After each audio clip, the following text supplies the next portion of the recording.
Welcome back to the Vintage New Jersey podcast, where we talk about New Jersey stories and the real experiences that shape life here. Today's episode centers on mental health, the stress, pressures, and realities many people live with but do not always talk about. My guest is Shauna Fontanelli. She is a licensed social worker here in New Jersey, and she also happens to be my wife. This conversation is meant to inform, not diagnose, and to open the door to understanding, awareness, and support.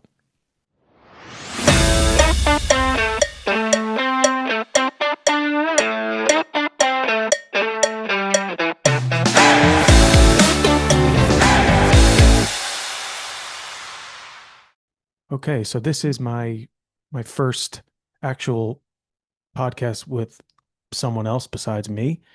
So thank you for carving out time out of your busy schedule to meet with me. But for listeners meeting you for the first time, can you introduce yourself and kind of explain what you do? Yeah. So hi, my name is Shauna. Also, I apologize if I'm looking over here. The mic is over here, so it's just easier for me to lean in. Um, my name is Shauna. I've been in the mental health field of social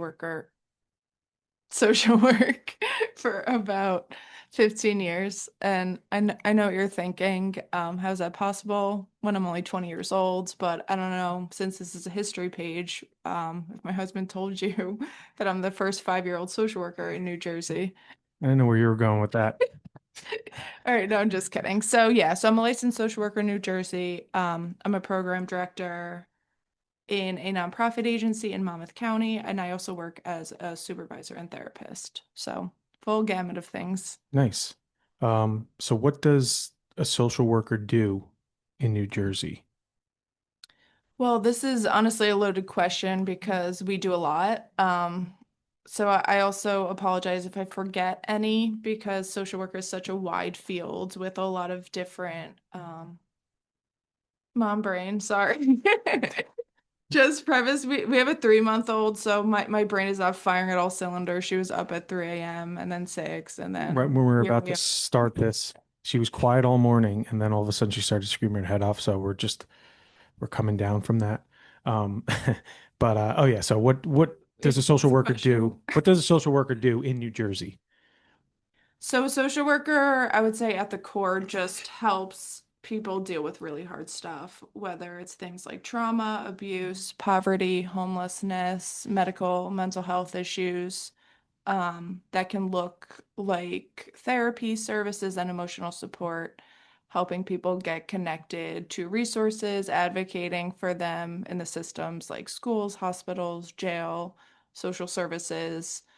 Basically, a lot of the job is helping people navigate systems that would be confusing, overwhelming, and honestly not always built to be kind or built for success. So that's kind of where we come in and help bridge that gap.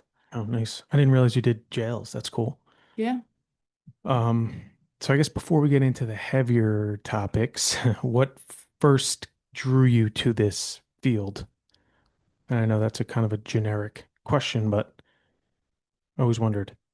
Yeah, I mean, it sounds cliche, but I feel like I've always had this strong sense of empathy, honestly, to a fault. As I moved through different roles and settings throughout my career, one theme just kept showing up over and over, whether I was working with clients or supervising staff. I found that I genuinely loved helping people find their inner confidence and learn tools how to just advocate for themselves.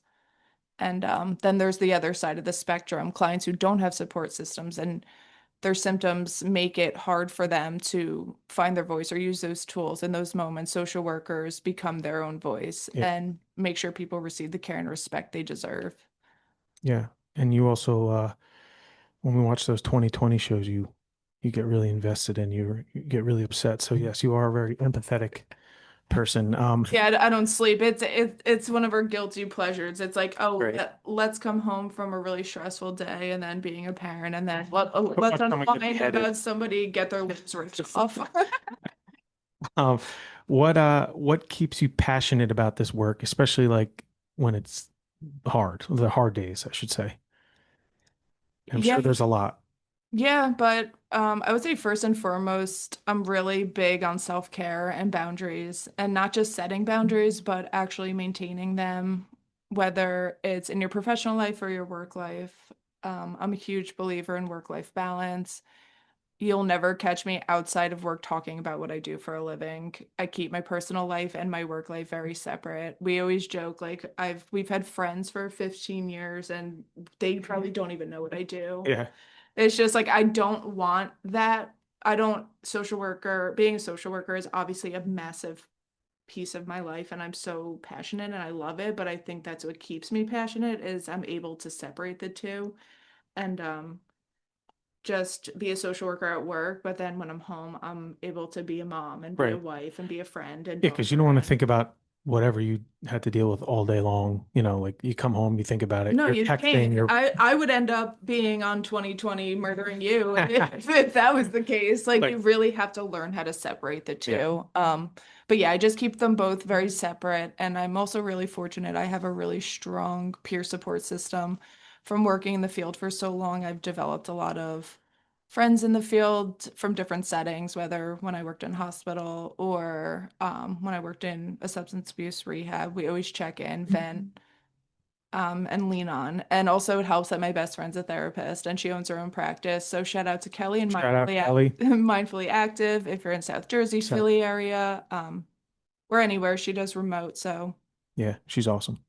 From your experience, wait, hold oh, on. Sorry, sorry. sorry, sorry. Nope, go ahead. So, just Or think. shout outs. No, I'm just kidding. No, no. And lastly, I would say the biggest thing to keep me passionate is just sense of humor. Yeah, We always maintain a respect for our clients, but let's be real, like we end yeah, up in wild scenarios yeah, and situations that sometimes it only helps to laugh. yeah. It's like gallows humor. Like you just gotta, Yeah, when things get serious, you gotta find something amusing or whatever. I right. agree.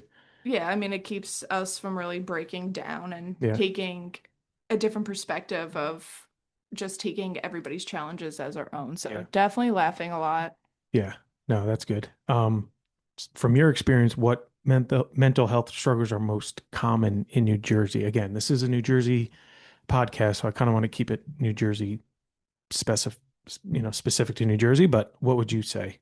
And I know that's another probably broad question, but Yeah, just recently I would say is burnout, like deep next level burnout. yeah, And I know people throw that word around a lot and burnout, but burnout is a very chronic, serious thing if it's unmanaged. So what burnout yeah, I means, was gonna say I have a general idea, but like, what is it really? yeah, I mean everybody says like, oh, I'm so burnt out, I'm this, but the actual definition is just chronic unmanaged stress that can turn into a mental health Yeah, like diagnosis or manifests to something else. yeah, or medical even. So depression, anxiety, other mental health issues. So I would say if I had to pick one that I see most, I would say it was burnout that led to other Oh wow. things. Yeah. So that kind of goes into like what we were saying too with like work.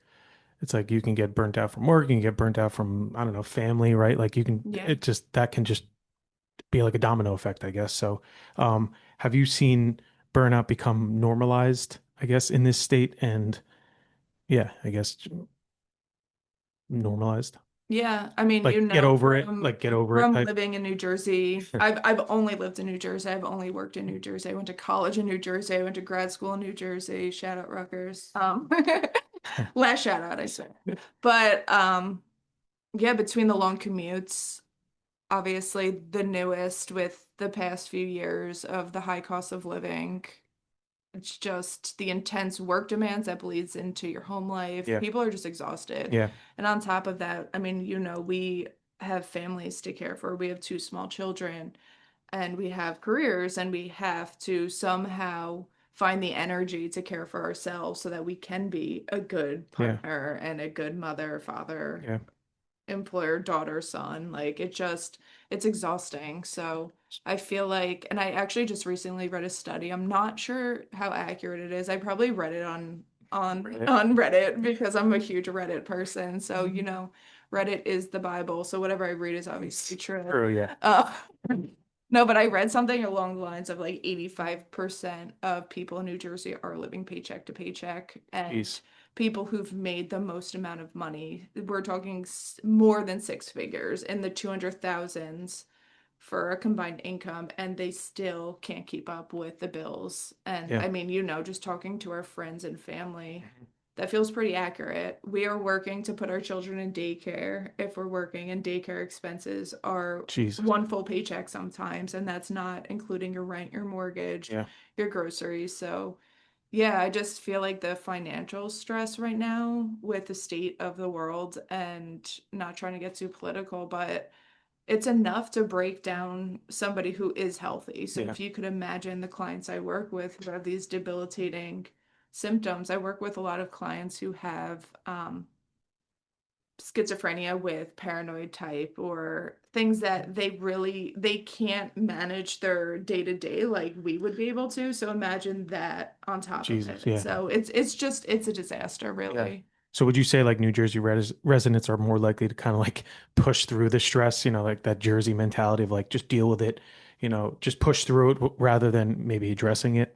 Yeah, I mean, like, what other choice do we have, right? Yeah. It's like we need to go to work and we need to pay the bills Yeah. and we need to Yeah. like it's crazy. Yeah. It's like this wake up, go to work, pay your bills, and then that's still not Repeat. even enough at Like, the end of the day, no matter how much money you make to feel good. yeah. And so I could talk about this forever. So Yeah.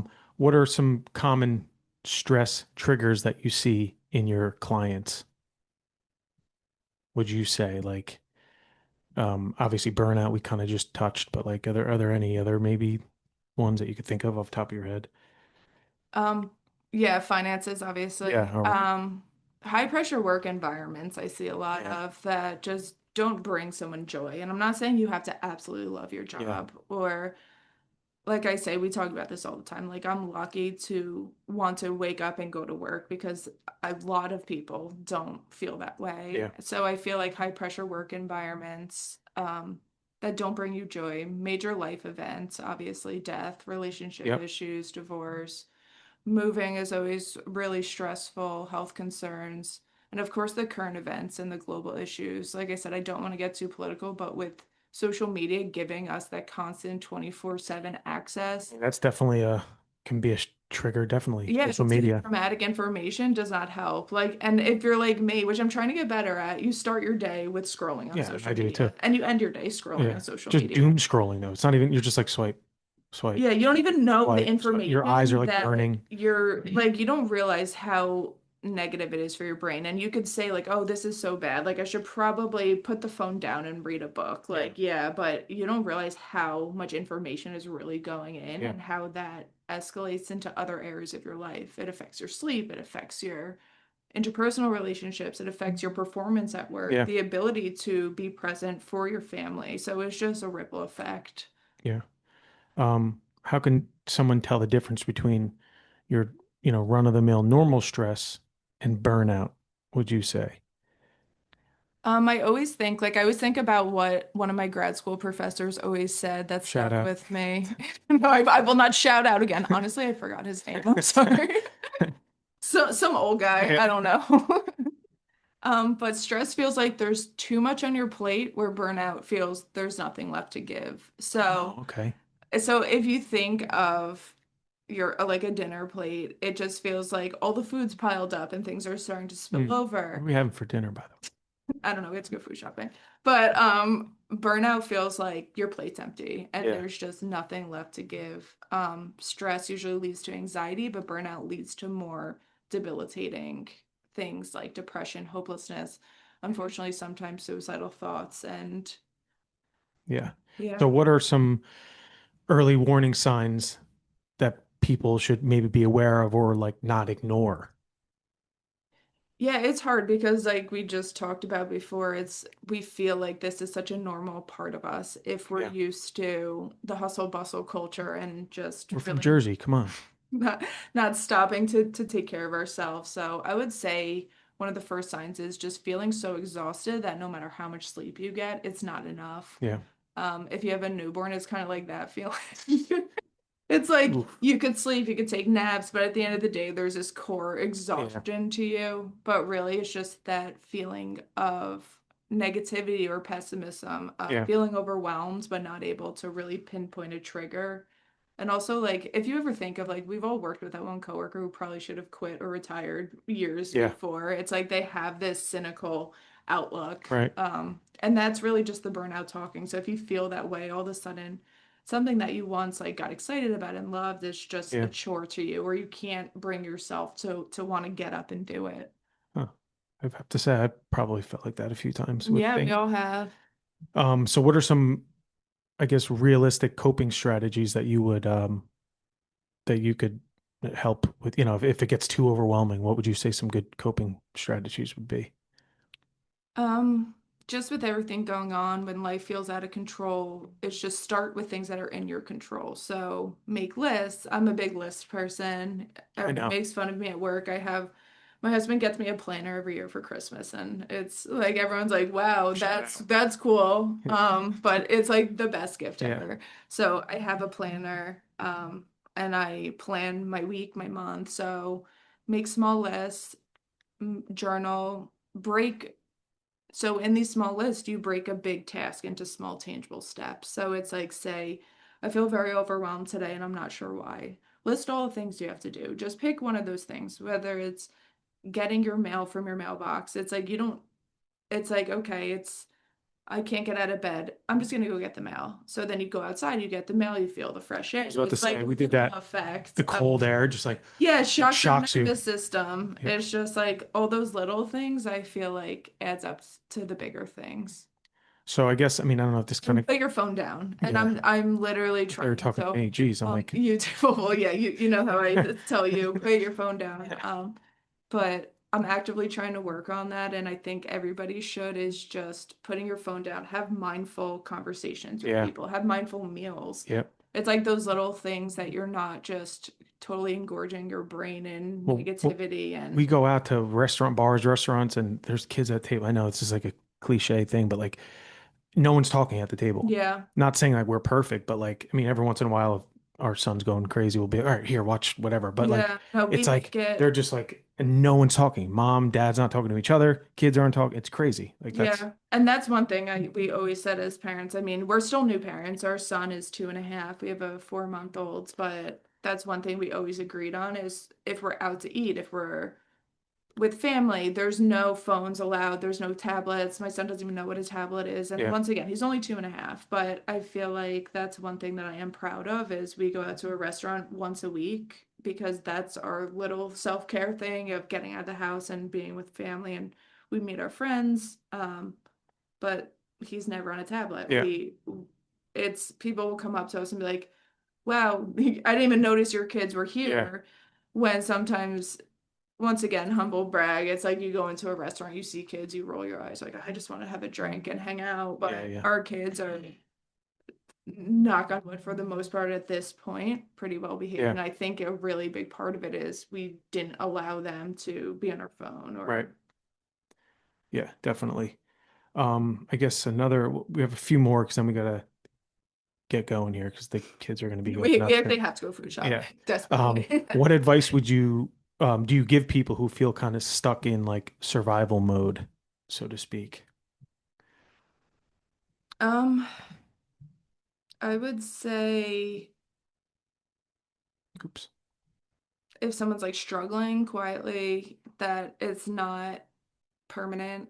Even if it feels like it is, talk Yeah. to somebody, anybody. Yeah, You're if you're not listening now, yeah, you're not alone. So if therapy isn't accessible, there's a lot of free crisis resources available. You can call or text 988. That's the National Suicide Prevention Hotline, but you can text it.